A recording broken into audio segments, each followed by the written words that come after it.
Nouvelle question. J'éprouve depuis quelques années des difficultés à travailler. J'avais un emploi stable pendant une quinzaine d'années et avant cela j'avais effectué 5 années d'apprentissage. Ce métier ne me plaisait pas particulièrement mais il fallait bien trouver quelque chose. J'ai dû quitter mon poste suite à un durcissement d'une loi. Cela finalement m'a rangé. Par la suite j'ai voulu faire autre chose, créer une entreprise sans concrétisation et avec le recul sans vraiment d'envie. J'ai donc erré dans plusieurs jobs alimentaires, dans un réel mal-être. Je prenais des contrats essentiellement de quelques semaines pour avoir la perspective d'une fin, et je comptais les jours jusqu'à la fin de ceux-ci. Je ne travaille pas depuis quelques années, je suis retournée habiter chez mes parents et je vis avec l'argent de la vente d'un bien immobilier. La famille du côté paternel m'a toujours questionnée sur le travail, même quand j'avais un boulot stable et que je n'habitais pas chez mes parents. Et maintenant qu'ils savent que je n'en ai pas, j'ai l'impression qu'ils le font exprès pour me mettre mal à l'aise et mettre mal à l'aise mes parents également, qui commencent alors à s'inquiéter et me questionner sur mes projets. Je pense qu'aujourd'hui on a aussi dû m'attribuer un statut de feignasse. Lorsque je fais une activité et que l'on commence à trop souvent me questionner à ce sujet, je finis par lâcher celle-ci. Je ne sais toujours pas à ce jour quel job je pourrais faire. J'ai 42 ans.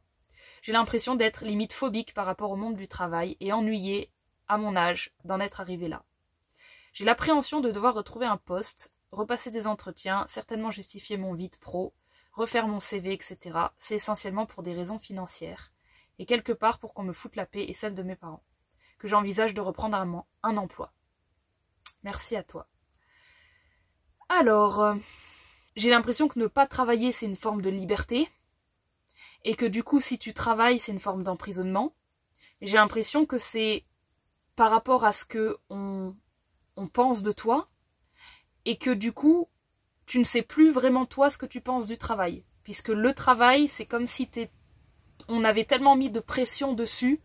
Tu sais, ça pourrait être le meilleur gâteau au chocolat du monde, si tout le monde te dit qu'il faut que tu le manges, t'as plus trop envie de le bouffer, et quand tu le manges il a pas de goût, parce que c'est important, je pense en tant qu'humain, qu'on sente que les choses que l'on fait c'est de notre ressort et que c'est notre choix. Ça pourrait même être ton métier sur Terre, tu vois. Ton métier pourrait être de révolutionner l'idée que il n'y a pas de métier et qu'il n'y a que des individus qui, lorsqu'ils sont heureux, émanent une expression unique qui participe à un grand collectif. Tu vois, par exemple, je viens de redéfinir ce que c'est pour moi un métier. Ça, j'ai pu le faire parce que je l'habite et je l'incarne, ce concept. Et pour l'habiter et pour l'incarner, il a fallu qu'à un moment, quand je me rends compte que moi aussi tout était bouché partout au niveau de tous les métiers du monde, je n'avais plus qu'à inventer le mien. Et je me suis pas dit mentalement il faut que j'invente mon métier, je me suis laissée porter par ce qui me plaisait dans la vie.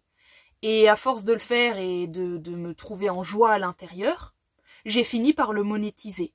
Et donc le chemin n'est pas du tout pareil, il y a une transition, il y a quelque chose qui d'abord au niveau de l'individu s'expanse, et une fois que c'est expansé et que c'est libre de droit, cette activité, quand tu ne lui demandes rien, quand toi-même tu ne l'étouffes pas avec des attentes, quand toi-même tu n'essayes pas tout de suite de la monétiser ou d'en faire un métier, eh ben tu commences ton petit couple avec toi-même et tu commences ton petit couple avec... ouais, vraiment avec toi-même, avec ta compagnie, avec qui tu es, tu te découvres. Et qui tu es va donc s'expanser parce qu'il est en liberté d'être qui il est. Et si la solution était de créer entièrement le concept de métier, de te le réapproprier, et ce faisant, de te réapproprier qui tu es, de te réapproprier tes barrières biologiques, c'est-à-dire ton cadre, c'est-à-dire là où on a le droit d'entrer ou pas le droit d'entrer. Tu sais, le métier, c'est quand même quelque chose, normalement, la famille, elle est pas dedans. Le métier, c'est le truc où t'es en train de suivre ta passion et il n'y a pas trop de place pour te demander ce qu'on est en train de penser. Et j'ai l'impression que c'est ce sentiment que tu dois trouver. Si tu devais commencer quelque part, c'est quel est l'endroit où quand t'es seul, la petite chose que tu fais, elle peut être très simple. Et tu sais quoi, tu peux même me répondre, ben j'ai pas d'activité, j'ai pas de passion. Moi, tout ce que j'aime, c'est... Eh ben, écoute bien ce que tu vas répondre à ça. Moi, tout ce que j'aime, c'est... Moi, tout ce que j'aime, c'est boire mon petit café le matin. Commence par ça, commence par ces choses-là, parce que je crois sincèrement qu'il y a des humains qui sont là sur Terre pour dépolariser l'idée du métier. Et en fait, en n'ayant pas de métier, tu es à l'œuvre, tu vois. En n'ayant pas de métier concret, tu participes à la déconstruction des concepts figés du métier. Et ensuite, individuellement, il faut quand même être épanoui. Mais avant toute chose, moi, je t'inviterai à oublier cette idée d'avoir une profession. Et en même temps, très étrangement, parce que en temps normal, vraiment, je suis la dernière à encourager à prendre un job alors qu'on n'en a pas envie, qu'on n'en a pas le cœur. Mais c'est comme s'il y avait une petite voix qui me disait je sais pas ce que ça vaut et t'en feras ce que tu veux, mais il y a une petite voix qui me dit et si la voie, c'était pourtant bel et bien d'avoir un petit métier normal, tu sais, un métier qui est déjà créé, donc là je dis complètement l'inverse de ce que j'ai dit avant, mais tu feras ton choix dans les deux possibilités parce que je pense qu'elles ne s'excluent pas, c'est que, et si, parce que pour moi en fait, si tu n'as pas créé ton métier jusque-là, après toutes ces années, c'est que quelque part, il est possible que tu n'aies pas la passion d'un métier à toi et à créer, sinon ce serait peut-être déjà fait.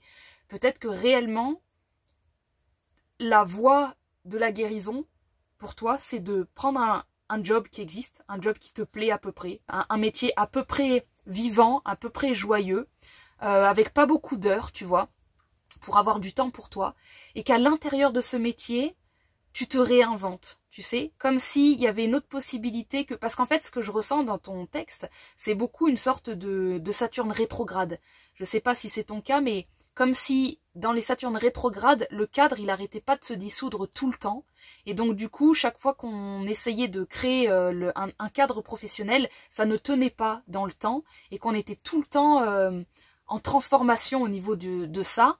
Et parfois, je me dis, ben, pour qu'un Saturne rétrograde se pose un peu, se calme, s'apaise, peut-être que une fois qu'il se sera épuisé à essayer de créer son propre cadre, et qu'il voit qu'il n'a pas en fait spécialement envie, parce que tu le dis, hein, créer une entreprise, tu n'as pas vraiment envie avec le recul, et ben j'ai l'impression que la solution, ce serait de trouver un cadre qui existe déjà, dans une atmosphère qui te plaît à peu près, sur un sujet qui te plaît à peu près, et que tu transformes les contraintes, tu vois, au lieu de les fuir. C'est-à-dire de les transformer de l'intérieur, c'est-à-dire de t'investir, même si à la base le métier c'est pas fou, de faire en sorte qu'il devienne fou pour toi. Comme si, énergétiquement, la vie, elle pouvait te trouver le genre de métier où à l'intérieur, il y avait de l'espace de transformation, de l'espace de dire à la patronne ou à tes collègues, tiens, j'ai une nouvelle idée pour améliorer ça, on pourrait peut-être faire ça. Ah ouais, c'est super, bah tiens, essaye. Et qu'en fait, tu te rends compte que tu grandis à l'intérieur d'une nouvelle famille professionnelle et celle-ci, elle te juge pas et elle te regarde plutôt pour tes qualités et tes compétences, comme si retrouver une famille au sein d'un métier, ça me semblait être ta guérison. J'ai pas l'impression que ta guérison, c'est de fuir le monde du travail. J'ai l'impression que c'est d'y retourner, de te transformer à l'intérieur, de trouver un moyen d'être heureuse avec des petites choses. Tu vois, si tu vends des fruits et légumes, c'est de sentir le contact et l'odeur des fruits dès le matin, d'en manger quelques-uns, de voir les petites mamies, papis qui viennent t'acheter les oranges, de faire la petite dînette avec la machine à sous et de faire ça quelques fois par semaine, tu vois, juste assez pour qu'on te foute la paix, parce que tu as un boulot, juste assez pour avoir un peu de sous, et qu'à l'intérieur, tu trouves une paix de routine dans laquelle tu n'es pas obligé d'être quelqu'un d'important. Et je dis ça vraiment pas parce que tu ne dois pas être quelqu'un d'important, mais vraiment parce que je me demande si c'est pas l'importance d'un métier qui a fucked up. Tu vois, c'est comme si c'était la pression qui est mise sur avoir un boulot, elle est tellement insupportable que j'ai l'impression que il faut presque utiliser ton ennui comme outil. Comme si, quand tu t'ennuyais, on pouvait pas t'atteindre et que ça, c'est une force, tu vois, que ton ennui intérieur, c'est une sorte de contrebalancier de ta famille qui a toujours eu beaucoup trop d'inquiétudes et qui a toujours pris beaucoup trop au sérieux le monde du travail. Et toi, tu arrives un peu avec cette nonchalance et tu dis vas-y, vous voulez que je joue? Bah, je joue. Je vais gagner des petits sous par-ci, par-là. C'est ce que tu as fait. C'est vraiment ce que tu as fait. Tu me dis que tu as fait plein de petits boulots et tout. Mais tu feras ce que tu veux avec les deux possibilités qui sont soit continue à ne rien faire et laisse-toi vivre et... En fait, ce qui est bizarre là-dedans, c'est que d'habitude, ça c'est fait pour se déconditionner de l'importance qu'on donne au regard des autres. Sauf que dans ton énergie, avec ton ennui, je te sens pas faible et victime du regard des autres. Je sens qu'ils sont là et que tu as compris que c'était là et que quelque part tu t'en fous déjà. C'est pour ça que je vois pas l'utilité de la déconstruction dans pas faire de boulot. Je vois autre chose. Je vois qu'il faut presque que ton ennui, c'est une sorte de côté peut-être un peu surdoué, qui s'est pas éclaté dans les métiers qu'il a choisis. Et peut-être que c'est important que tu mettes du cœur dans le métier que tu choisisses, avec une possibilité à l'intérieur de transformer ton petit monde, de grandir dans les échelons, de faire un boulot, tu sais, comme si ton énergie, elle prenait tellement pas la vie au sérieux, et que c'est cool, que c'est important qu'elle fasse pareil avec le boulot, et que du coup, tu as l'immense possibilité de prendre un métier, je sais pas, complètement loufoque. Tu peux aller soigner des singes en forêt équatoriale, tu peux faire de l'humanitaire, tu peux faire des trucs qui doivent absolument te donner un sens. Et le sens, tu vas le découvrir au fur et à mesure. Mais je dirais que le but, c'est d'abord d'avoir une initiative où tu te laisses guider par vas-y, je tente ça.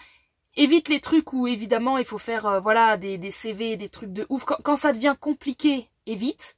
Si c'est fluide et assez simple et que comme par hasard tu postules à un truc et que comme par hasard en fait t'es rapidement prise et que tu vois, moi je sens un truc comme ça pour toi. Le genre de, c'est comme si on te disait tu toques pas aux bonnes portes, c'est tout. C'est ni l'idée de fuir la porte ni d'y entrer, c'est tu toques pas aux bonnes portes parce que tu t'ennuies et tu crois que tout est ennui et que tu as déjà fait des scénarios de comment ça va se passer. Et il y a pourtant des portes qui te mettraient en difficulté. Et ce qui est marrant, c'est que ça te mettrait en difficulté à des endroits où toi tu crois que ça va être simple. C'est comme si tous les métiers que tu avais choisis, tu les avais presque choisis par facilité de je les connais et c'est complexe et donc ma famille est contente parce que c'est des métiers compliqués. Et c'est comme si, et ça c'est souvent chez les surdoués, on va choisir des métiers compliqués, comme ça les gens sont heureux, mais dans notre fort intérieur, pour eux c'est compliqué, pour toi en fait c'est complètement facile. Par contre, ce qui est compliqué pour toi, ça va être le facile, tu vois. C'est comme si le compliqué pour toi, ça allait être de faire du contact simple avec les gens du village. Et je sais pas, hein, peut-être que je me trompe, mais il y a quelque chose de va dans du simple, tu vois. Le simple, je reviens à un truc de marché, à un truc d'humanitaire, à un truc d'aider où on se prend pas la tête, il y a du soleil, et t'es obligé d'être simple dans le métier. T'es obligé d'être souriante, d'être en interaction avec des gens, d'écouter leurs histoires, reconnecter à l'humain. J'ai l'impression que tous les métiers que t'as fait, c'est un peu matriciel, tu vois, et c'est presque informatique dans un sens où il faut de la grande intelligence, et c'est ok. Voilà, bon, je te propose de t'intéresser à ce qui n'est pas simple pour toi dans la vie d'un point de vue humain et social et de foncer là-dedans, de foncer dans un endroit évolutif pour toi.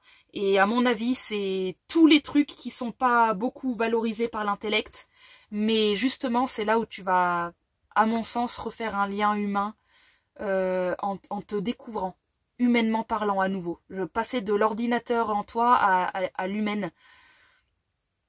À l'humaine qui va découvrir sa spontanéité quand il y a des enfants autour ou qui va se... Ouais, il y a vraiment une partie de toi que tu connais pas, j'ai l'impression. Parce que tu t'es pas posé la question de franchir cette porte. Bon bah écoute, c'est ce que j'ai. Hein.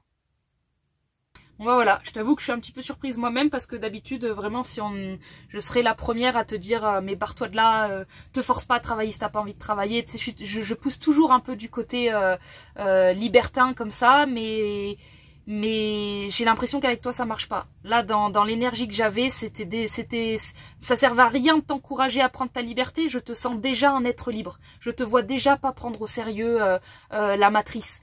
Donc il nous manque, c'est comme si tu étais déjà au-dessus, ou déjà sorti, ou déjà... Et là il nous manque, bah retourne dans la matrice et va t'éclater, tu sais. Puisque tu as compris que c'était de la matrice, il y a un peu un truc qui te dit, bah c'est bon, maintenant que tu as compris que c'était un jeu et une simulation, bah vas-y, fais ce que tu veux. Va t'acheter une glace à la menthe, fais semblant de travailler, tu vois. Et éclate-toi dans le processus, crée ce que tu veux du coup.